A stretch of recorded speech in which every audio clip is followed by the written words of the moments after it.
Hi everyone, this is Rick from Gaming Funk, reviewing the Bard's Tale 4 Barrows Deep for PC.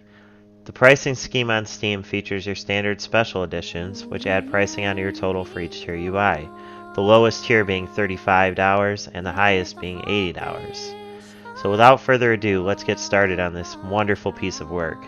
So you start in this shitty little underground area and you have to kill 98 soldiers of God while they relentlessly pursue you for being an underprivileged whore that was born to the wrong race.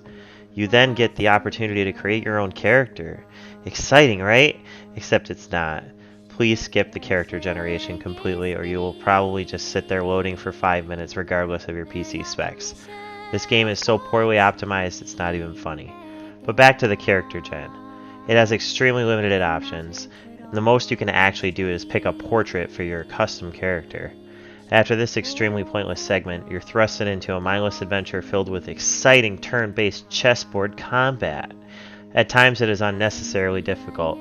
The hidden treasure spells and collapsible terrain add a bit of variety to the bland press W to dungeon crawl mechanics of the game. The music is well done, and you can tell they spent a long time on the OST, but at times you just wish it would stop completely.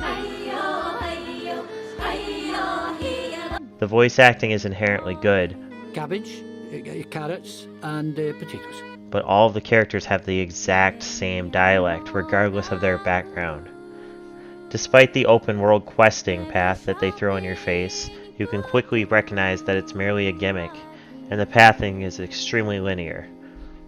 Let's talk about the gear system. Just simply to wear a set of basic leather armor, you need to spend skill points for each individual character to give them the specific training trait needed to equip it. This is true for almost every single type of weapon and armor style in the game.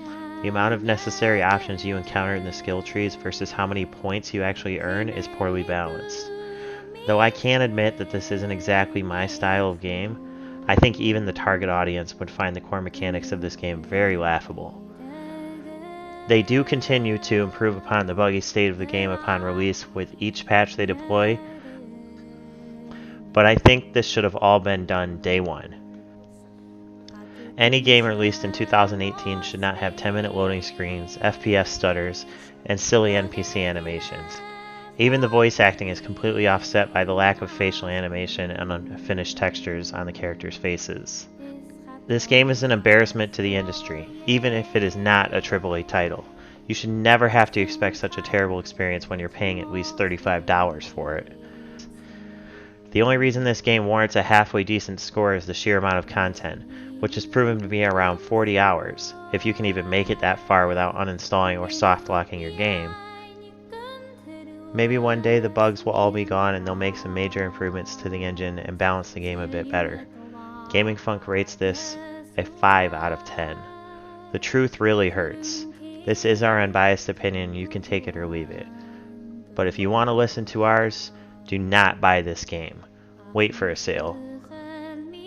We'll see you next time on Gaming Funk.